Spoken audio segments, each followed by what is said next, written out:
Well, all right, Yahsinni is in the house, and today I'll be reading an excerpt from The Black Matrix, written by Franklin Jones.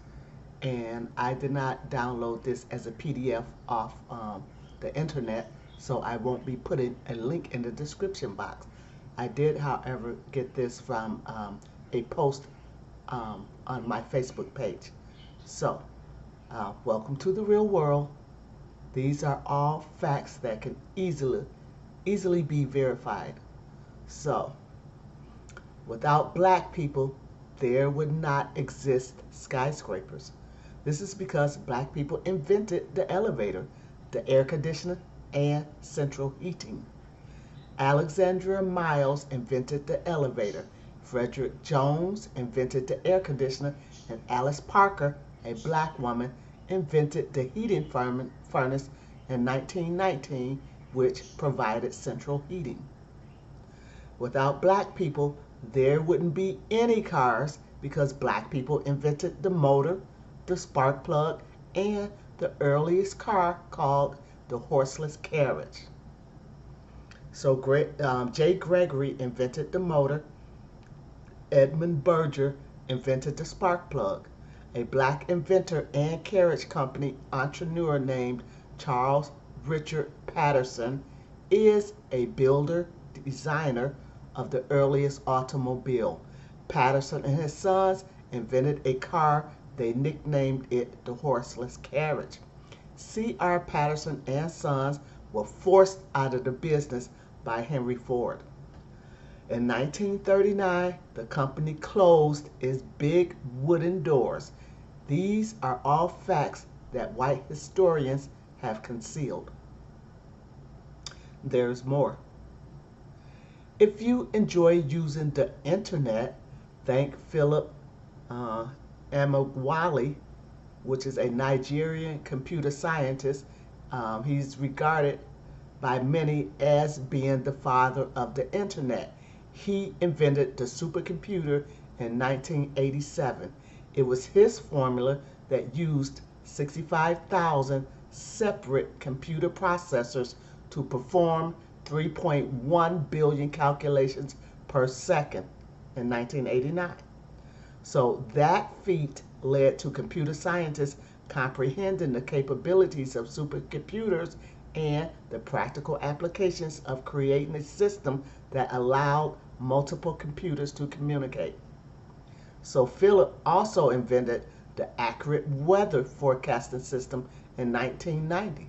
He also used his mathematical and computer expertise to develop methods for extracting more petroleum from oil fields. If you enjoy sending emails, thank an African American named Emmett McHenry. McHenry created a complex computer code whereby ordinary people can now surf the web or have emails without studying computer science. He created what we know today simply as .com. If you enjoy your digital cell phone, thank an African American named Jesse Eugene Russell. He is the inventor and electrical engineer that invented digital cellular technology. He pioneered the field of digital cellular communication in the 1980s through the use of high power linear amplification and low bit rate voice encoding technologies, and received a patent in 1992.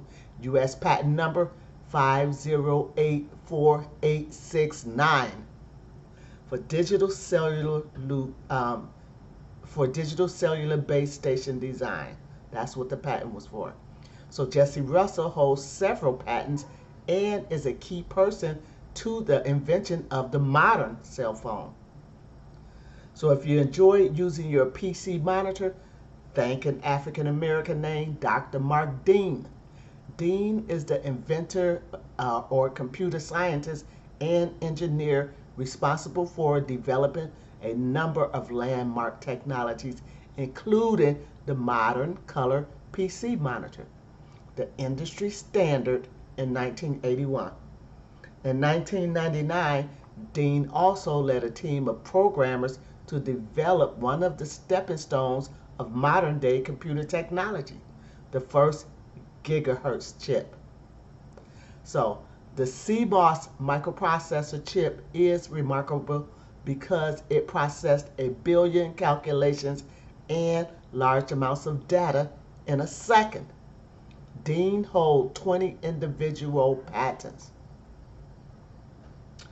If you enjoy using your GPS, thank Gladys Mae West, an African American mathematician known for her contributions to mathematical modeling of the shape of the Earth and her work on the development of the satellite geodesy models that were eventually incorporated into the Global Positioning System, GPS. So, Dr. Thomas O. Mensah is a Ghanaian born chemical engineer and inventor. Um, he's the inventor of fiber optics and nanotechnology. He was awarded 7 USA and worldwide patents in fiber optics. In all, he has 14 patents. Dr. Patricia Bath, an African American scientist, invented and patented in 1988 the cataract laser focal probe, which helped save the eyesight of millions. Millions of people around the world unknowingly owes their eyesight to this black woman. Mark Hanna developed the 3D graphics technology that's now used in many major Hollywood movies. Shirley Ann Jackson made several telecommunication breakthroughs which led to the touch-tone phone, caller ID, and call waiting. Marie Van Britten Brown invented the home surveillance security system. Henry Sampson invented the non-digital cellular phone back in 1983. And there's more. Gerald A. Lawson invented the first home video game system with interchangeable cartridges. Percy L. Julian invented the process of synthesis, which led to the birth control pill and improvement in the cortisone production. And there's more. Matthew A. Cherry is the inventor of the tricycle. In May 1888, Cherry received his patent for the tricycle. G.T. Sampson invented the clothes dryer in 1892. George R. Carruthers invented the ultraviolet camera spectrograph. In 1885, two black inventors, L.S. Burridge and N.R. Marsham, invented the typewriter. J. Gregory invented the motor. 6 African American scientists were essential in the making of the first atomic bomb. One was J. Ernest Wilkins, one of the world's leading mathematicians who earned his PhD at the age of 17.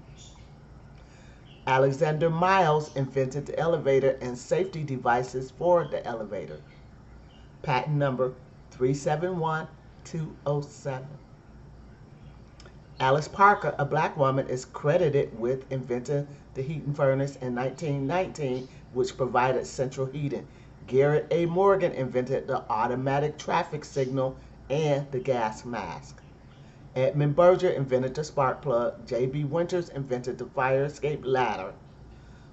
John L. Love invented the pencil sharpener, 2311-189, and the patent number is 594114.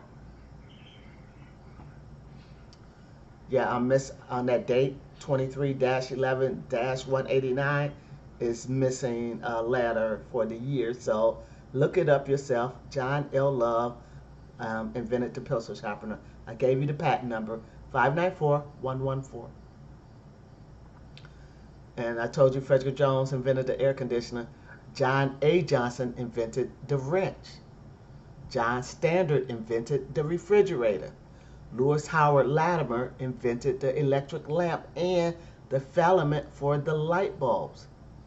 The smallpox inoculation method was brought from Africa by an African named Onesimus.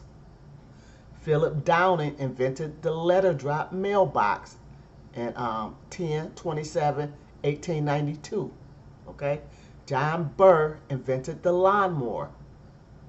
Marjorie Joyner holds the patent for the permanent hair wave machine. Lloyd Hall created the chemical compound that preserves meat. S.H. Love invented improvements to military guns on April 22nd, 1919. And she also invented improvements to the vending machine in 1933. W.A. Lovett invented the advanced printing press. Thomas J. Martin invented the fire extinguisher. W.D. Davis invented the riding saddle in 1895. Thomas J. Martin invented the fire extinguisher back in 1872. Yeah, so there's more. Do you know that the first successful open heart surgery on this planet was performed by a black surgeon within a black-owned hospital? Dr. Daniel Held Williams founded Providence Hospital and Training School for Nurses, which was the first black-owned hospital in America back in 1891. And he performed the first successful open heart surgery in 1893. Following the surgery, white surgeons from around the country and the world came to learn from Dr. Williams. Many white surgeons had attempted the surgery earlier, but their patients died. In 1940, Dr. Charles Drew, another African American doctor, achieved yet another medical pioneer and breakthrough. He invented blood plasma preservation process. And just like Dr. Williams had experienced much earlier, white doctors traveled from all around the world to learn from Dr. Drew. Dr. Drew was asked by white government officials to establish blood banks around the world. So black people have totally been deceived about our collective state by a racist white society. There is a worldwide conspiracy, and the entire world is exposed to the lie, to falsely exalt whites and falsely marginalize blacks. We've been taught everything in reverse. And there's more. White oppressors also misuses their monopoly over information to keep black people demoralized, divided, and self-hating. The white media's unrelenting negative depictions of black people that amplifies the negative to the point that it distorts reality is much more than just biased media reporting. It is actually a black, racially demoralizing, divide and conquer psychological warfare system. Black people are the unknowing targets of the most elaborate, demoralizing, divide and conquer psychological warfare campaign in world history. So, it's how white societies protect themselves from black retribution. Demoralizing, divide, and conquer is the method of maintaining control over an oppressed population by creating feelings of self-loathing amongst them and encouraging dissent between them. So the implementation of this warfare tactic against black people is secretly deemed necessary because while white societies, through their military strength, can invade, rob, and enslave black people, they cannot win the loyalty of black people or sustain peace with black people for long unless systems are put in place to keep black people loyal or to suppress dissent from among black people. This divide and conquer tactics meets these objectives. It is a well-proven fact that has been used for centuries by oppressors for controlling and subduing their oppressed populations. Because when the oppressed are made self-loathing and divided, this makes them much more easier to control and subdue. This system is deployed like a massive media marketing campaign that constantly subjects black people to seeing only the fraudulent worst within themselves. Within this system, fraudulent black, racially demoralizing propaganda is pumped unrelentingly into the unsuspecting minds of the black populations without being challenged or counterbalanced by an equal amount of black positive racially affirming information. Its weapon is the message that it carries. It conveys the subliminal message that black people are their own worst enemy and therefore needs whites to govern over their lives. Moreover, that black people should admire, respect, and trust only whites. This system is extremely effective because when black people are repetitively presented these noted narratives from trusted white media sources, it can be very difficult to resist its implied programming, especially when the propaganda is being told daily and so unrelentingly. With time, being unable to refute the constant negative information about themselves, many black people eventually comes to accept them. They unconsciously influences how many within the black population perceives themselves, creating division and self-hatred among themselves. Most importantly, this system turns the collective aggressions of black people away from the white society and turns them inward towards themselves. All long-term oppressions requires that the minds of the oppressed by constantly manipulating and that their collective aggressions be turned against themselves and away from the oppressive society. If not, retribution and rebellion from the oppressed becomes inevitable. This brainwashing system is so effective that there are black people that will insist that their negative assessment of their entire race is absolutely accurate. However, those black people that presently make negative generalizations about their entire race cannot actually validate these statements based upon their own personal experiences. Those that insist that they can are not critically thinking or they're delusional, because it is not humanly possible to assess the collective state of millions of people based on anyone's individual experiences. These negative perceptions about our entire race were actually deliberately indoctrinated into the minds of many black people by deceptive white sources. When you're told a lie long enough, it becomes a part of your reality. So you begin to only see those things what appears to confirm the lie. White oppressive forces thoroughly studied this mental phenomenon and weaponized it against black people. Come on.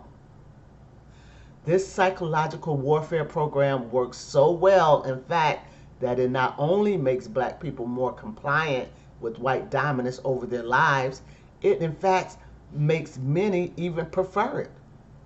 It is at the root of both the feeling of self-hatred now afflicting so many black people, and is at the heart of internalized feelings of superiority that many whites possess. So the oppressed will always believe the fraudulent worst about themselves. That's a quote from Franz Fanon. So don't be fooled. If Caucasians were truly superior, they wouldn't have to distort so many facts, spread so many lies, and work so hard to handicap those whom they claim are inferior. And that's The Black Matrix, written by Franklin Jones. Go look it up. Look up all the facts. Look up all the names that I told you for the inventions of most things, those people don't have a connection to source. They're not connected to the trees or the dirt or the plants or the seas. They're not connected to water. They are a hybrid species. They are in control because of their um, malevolence and ability to be as deviant as we are peaceful and loving and kind. They are the far opposite extremity of us. And this is only reason. This is the only reason why they're in control. The only reason why they're still in control right now today is because we are asleep. We know what they'll do. We know what they can do. We know what they have done.